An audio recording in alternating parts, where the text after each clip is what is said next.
Hello guys, good morning. कैसे हैं आप सब? आई होप सब अच्छे होंगे, ठीक होंगे, स्वस्थ होंगे, मस्त होंगे। तो आज ब्लॉग की शुरुआत सुबह सुबह से ही कर दिया। अभी टाइम हो रहा है 7:25 और सौम्या को स्कूल भेज दिया है। अभी तैयार वगैरह करके नहला धुला के सब। पेपर था आज उनका, दीक्षा का नहीं है, दीक्षा आज घर में ही है। तो सौम्या गई हुई है, तो पापा उनके छोड़ने गए हैं। तो चलिए बने रहिए ब्लॉग में। सुबह के काम शुरू करते हैं। बिस्तर वगैरह भी सब ऐसे ही बिखरे हुए हैं, तो इनको करती हूँ सेट और झाड़ू पोछा करती हूँ। और जल्दी जल्दी काम निपटाना होता है कि फिर सौम्या को लेने जाना है। और मम्मा भी आज बिखरी बिखरी हो रही है। बिखरी बिखरी क्या हो रही है? सुबह तो ऐसे ही रहते हैं। चलो। और ये देखिए, बाल ऐसे हो रहे हैं, बिल्कुल ही इतने झड़ रहे हैं हद से ज़्यादा। बिल्कुल पतली चोटी हो गई है।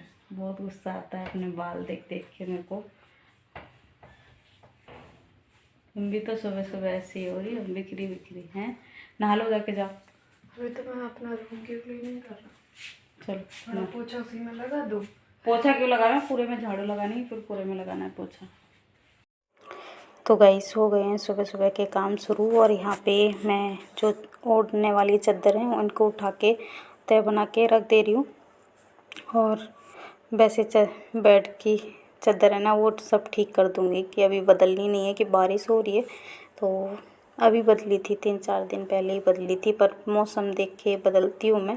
तो आज तो मेरे को नहीं बदलनी है, तो बस इनको झाड़ दूँगी और जो भी काम है वो काम ख़त्म करूँगी फटाफट से। तो साथ के साथ बेड का सिराना, हल्की फुल्की डस्टिंग, मतलब धूल मिट्टी छा जाती है, तो उसको भी झाड़ दूँगी और बिस्तर सारे सही कर दूँगी। तो बिस्तर सही हो गए, मानो सब सही लगने लगता है कमरे में। तो इस वजह से बिस्तर पहले ठीक करती हूँ। और जब उठी थी तो झाड़ू वगैरह मैंने रसोई में लगा लेती हूँ, और कहीं नहीं लगाती हूँ तो झाड़ू भी लगाऊंगी। तो फटाफट से बस काम निपटाने में लग गई थी मैं। और जो भी बच्चों को नाश्ता वगैरह दिया, वो बर्तन हो रहे थे, तो इधर काम करके मैं रसोई के भी जो भी काम थे वो निपटाए फटाफट से। तब तक तो बिस्तर झाड़ने के बाद सब ठीक कर दिए थे, और उसके बाद झाड़ू लगाऊंगी। तो सामान जो भी बिखरा होता है, वो बच्चे हैं तो घर में बिखेर ही देते हैं थोड़ा बहुत। तो सारा सामान वगैरह सब सेट किया जो भी बिखरा हुआ था, और बस फिर उसके बाद आ गई थी बाहर वाले कमरे में। तो इस तरह से बिस्तर थोड़ा बहुत इधर उधर हो जाता है। कभी कभी रात को ठीक कर देती हूँ, कभी सुबह ही करती हूँ। तो बस इधर के भी बिस्तर ठीक कर दूँगी, सोफ़े के कवर वगैरह अच्छे से कर दूँगी। और जो भी धूल मिट्टी छा रही है, बस इसको साफ़ करने के बाद पूरे घर में झाड़ू लगाऊँगी, उसके बाद पोछा लगाऊँगी। तो काम तो कभी ख़त्म होते नहीं है, पर यह है कि साफ़ सफाई का ज़्यादातर काम सुबह सुबह ही ज़्यादा हो जाता है। शाम को तो बस झाड़ू वगैरह लगा लो, और थोड़ा बहुत सामान जो बिखरा होता है वो ठीक करना होता है। बाकी सुबह सुबह ज़्यादा थोड़ा काम हो जाता है। तो अभी तो और जल्दी जल्दी मेरे को काम निपटाने होते हैं कि बच्चों को स्कूल से 11 साढ़े 11 बजे तक लेके आना होता है। तो इस वजह से जितनी जल्दी हो सकता है उतनी जल्दी काम ख़त्म कर लेती हूँ। नहीं तो फिर आके बस उतना काम रह जाता है कि खाना बनाना होता है। बाकी सारा काम मैं निपटा के ही जाती हूँ। कभी कभार छूट जाए, कपड़े वगैरह सुखाने रहते हैं तो बस वो काम रह जाता है, नहीं तो मैं सारा काम का ख़त्म करके जाती हूँ। तो 10:30 बजे तक सारा काम निपटा लेती हूँ, उससे पहले ही निपट जाता है। बस थोड़े बहुत देर बस बैठ जाती हूँ, तो जो भी काम होता है सब्ज़ी वगैरह सब काट के रख जाती हूँ। तो इधर जो भी बच्चे ना टेडी रात को इधर उधर कर देते, तो इनको बस ठीक कर दे रही हूँ। और उसके बाद जो भी धूल मिट्टी यहाँ पे छाई हुई थी उसको झाड़ दिया है, और उसके बाद लगाऊंगी झाड़ू। तो बस ये तो काम डेली का होता ही है, हल्की फुल्की तो मिट्टी हो ही जाती है, गर्मी हो या सर्दी हो। तो इसको सब ठीक करके, और जहाँ तो टेबल वगैरह को भी अच्छे से साफ़ कर दिया है। और उसके बाद बाहर का रह गया बिस्तर ठीक करने के लिए, सबसे बाहर वाला। तो बच्चे जहाँ बैठे रहते हैं पूरे दिन, बस वहाँ पे किया। उसके बाद झाड़ू वगैरह मैं लगाने लग गई थी, तो झाड़ू लगाई। और रसोई का जो भी काम था, बर्तन वगैरह वो भी धुल के रख दिए हैं, और बस झाड़ू लगा लेती हूँ। उसके बाद पूरे घर में लगा लूँगी पोछा। और कपड़े जो भी थे वो भिगा के रख दिए। तो डेली ही कपड़े धो लेती हूँ नहाने से पहले। कभी कभार ऐसा होता है कि छूट जाए, नहीं तो डेली ही नहाने से पहले मैं कपड़े धुल के डाल देती हूँ कि इतनी जल्दी जल्दी काम ख़त्म करती हूँ तो हो जाता है काम ख़त्म। जल्दी से। और ऐसा दिन भी नहीं होता कि जिस दिन सफाई ना हो, झाड़ू पोछा ना हो, तो मेरा डेली का ही ये काम है, तो मैं ख़त्म कर ही लेती हूँ जल्दी से जल्दी। तो और बच्चों को भी लेके आ जाती हूँ टाइम से ही। तो इधर सीढ़ियों पे भी झाड़ू लगा लेती हूँ। तो इधर जितनी हमारे फ्लोर के सामने आती हैं उतनी पूरी सीढ़ियों में मैं झाड़ू लगा लेती हूँ। और ये डेली लगाती हूँ, रेलिंग पे भी झाड़ू मार देती हूँ कि इस टाइम में ना मकड़ी वगैरह बहुत ज़्यादा हो जाती हैं, तो इसलिए मैं पूरे में ही कर लेती हूँ सफाई, ताकि बच्चे खेलते रहते हैं फिर डर भी लगता है। तो मकड़ी वगैरह इस टाइम बारिश के टाइम पे तो ज़्यादा ही हो जाती हैं, तो बस फटाफट से उधर झाड़ू लगाई। इधर बाहर का कमरा रह गया था, इसको मैं झाड़ू लगा के फिर उसके बाद लगाया पूरे घर में पोछा। और दीक्षा चली गई थी नहाने के लिए, तो बाहर भी झाड़ू लगा के आ गई थी। बालकनी में, दोनों बालकनियों में भी झाड़ू लगा ही लेती हूँ, तो मतलब पूरे में झाड़ू लगाने के बाद आ गई थी इधर को, तो पोछा लगा लेती हूँ फटाफट से। उसके बाद मैं भी नहा लूँगी। तो बस इस टाइम पे दीक्षा को भेज दिया था नहाने के लिए, तो वो नहा लेंगी, तो बस उसके बाद।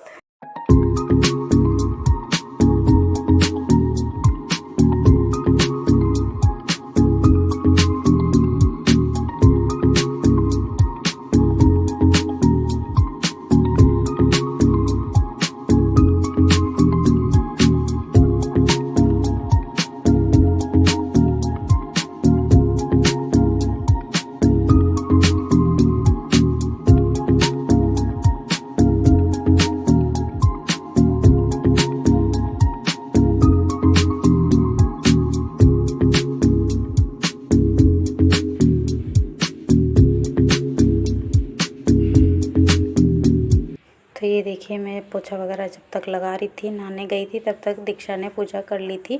बाद में मैं भी कर लेती हूँ, पर दीक्षा कर लेती हैं पहले, तो करने देती हूँ मैं, तो तभी बच्चे सीखते हैं। तो पूजा वगैरह करने के बाद दीक्षा चली गई थी छत पे थोड़ी देर। तो ये देखिए हमारे घर में किस तरह से कौवे नमकीन खाते हैं।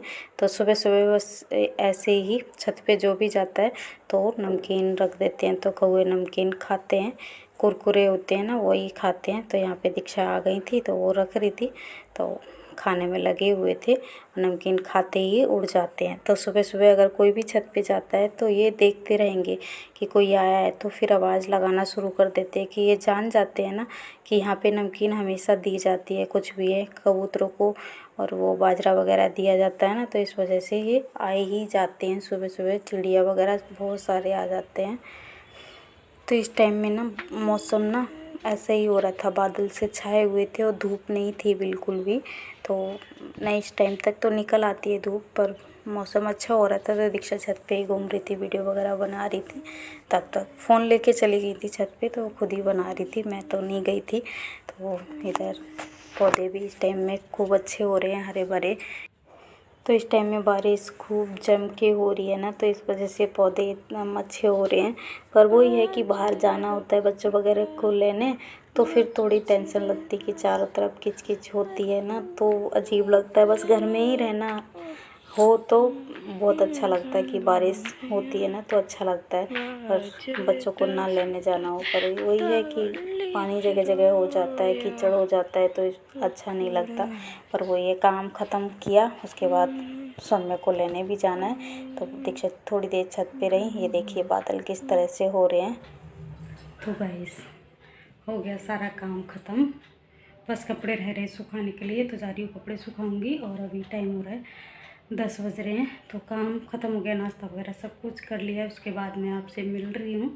तो चलिए पहले कपड़े सुखा देती हूँ, और उसके बाद तब तक हो जाएगा टाइम, तो फिर जाऊँगी सोमना को लेने, आके बनाऊँगी आलू परवल की सब्ज़ी। तो चलिए अभी बने रहिए ब्लॉग में। कपड़े वगैरह धुल के सारा काम ख़त्म हो गया। दीक्षा की चोटी भी बना दी, अपनी चोटी भी बना ली है। तो चलिए, तो ये देखिए जो भी कपड़े धुले थे वो यहाँ पे डाल दे रही हूँ। और सौम्या को लेके आई थी तब बारिश होने लगी थी। इस टाइम पे तो नहीं हो रही थी, पर वही है कि उनको लेके आ गई थी ना घर पे, तब बारिश शुरू हुई और एकदम सूखे सूखे में लेके आ गई। तो कोई कीचड़ वगैरह नहीं मिला। कि बारिश होने लगती है ना तो दिखता है, वैसे तो कल नहीं हुई थी बारिश, तो इसलिए गलियाँ सूखी थी एकदम। पर लेके आ गई थी। उसके बाद इन कपड़ों को भी मुझे उठाना ही पड़ा था, कि बारिश होने लग गई थी। तो अच्छा हो गया था मौसम। तो चलिए चलती हूँ। सौम्या को स्कूल से लेने। तो इस टाइम पे बस एकदम खाली मिलती है तो कोई टेंशन नहीं होती, आराम से पहुंच जाती है। एसी बस मिल गई थी, तुरंत इस टाइम पे पहुंची, तभी एसी बस मिल गई तो फिर बस एसी बस पकड़ के तुरंत स्कूल में पहुंच गई। 8-9 मिनट लगते हैं स्कूल तक पहुंचने में। तो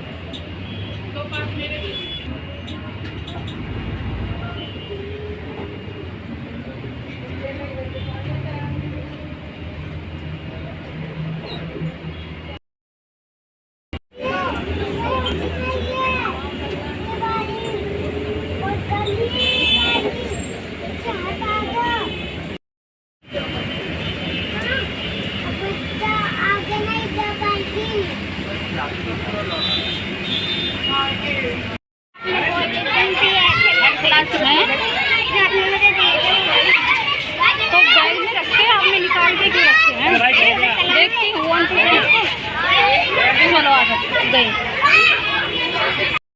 आया बताओ। ठीक ठीक।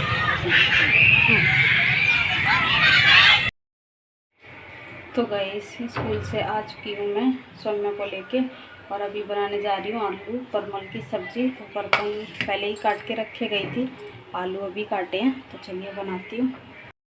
तो सब्ज़ी वगैरह काट ली थी, उसके बाद मैंने यहाँ कढ़ाई रख दी थी, उसमें तेल डाल दिया था। तेल अच्छे से गर्म हो गया है। उसके बाद जो परमल धुल के काट के रखे थे ये डाल दिए हैं, तो इनको पहले फ्राई कर लेती हूँ, उसके बाद आलूओं को भी फ्राई कर लूँगी। तो आलू परमल हमेशा फ्राई करके ही बनाती हूँ, तो फ्राई करे हुए इस तरह से। तो आज तो आलू में डाल के परमल बना रही हूँ, नहीं तो ज़्यादातर भरमा बना लेती हूँ, कभी ऐसे बना लेती हूँ, पर मुझे ना ये आलू में डाल के ना ज़्यादा अच्छे लगते हैं। तो फिर मैं कि चलो ऐसे ही बना लेती हूँ। और ये देखिए परमल फ्राई हो चुके थे, उसके बाद आलू भी डाल दिए थे, आलूओं को फ्राई करके निकाल लिया है। उसके बाद थोड़ा सा तेल और डाल दिया था और तेल गरम हो गया, उसके बाद जीरा डाला है, लहसुन प्याज अदरक ये सब कुछ डाल दिया है। तो हरी मिर्च भी डाल दी थी, तो प्याज फ्राई हो गया था। उसके बाद थोड़ा सा टमाटर रखा था ये डाल दिया। तो इस टाइम में सब्जियां बहुत ज़्यादा महंगी हो रही हैं, टमाटर भी 70 रुपये किलो मिल रहे हैं हमारे यहाँ। तो आपके यहाँ क्या रेट मिल रहे हैं बताना ज़रूर। तो यहाँ पे सारे मसाले डाल दिए थे, हल्दी डाल दिए, धनिया पाउडर, गरम मसाला, लाल मिर्च और नमक भी डाल दिया था। तो थोड़ा सा पानी डाल के मसाले पका लिए थे। उसके बाद ये आलू डाल दिए हैं, आलू डालने के बाद परमल भी डाल दिए थे। तो बस इस तरह से परमल फ्राई करती रही मसाले के साथ में, आलू परमल, और उसके बाद इनको ढक के छोड़ दिया था। तो बीच बीच में चलाती रही। वैसे तो फ्राई कर लिए थे आलू, जल्दी पक जाते हैं। तो ये देखिए आलू परमल की सब्ज़ी बन के हो गई है तैयार। तो और फटाफट से मैंने रोटियां भी सेंक ली थी। फुर्सत हो गई हूँ और ये देखिए लेके आ गई हूँ मैं, बच्चों को भी खिलाऊंगी, खुद भी खाऊंगी। तो इस तरह के आलू परमल बने हुए हैं। इस तरह की सब्ज़ी किस किस को अच्छी लगती है कमेंट करके ज़रूर बताना, मेरे को बहुत अच्छी लगती है। अभी काम ख़त्म हो गया, मतलब खाना वगैरह बना के फुर्सत हो गई हूँ, इनको खिलाऊंगी और खाऊंगी भी। तो चलिए इस वीडियो को मैं यहीं एंड करती हूँ। वीडियो अच्छा लगा हो तो लाइक करना, शेयर करना, कमेंट करना, और मेरे चैनल पे नए हो तो मेरे चैनल को सब्सक्राइब जरूर कर लेना। फिर मिलती हूँ नेक्स्ट ब्लॉग में, तब तक के लिए बाय। थप्पड़ मारो।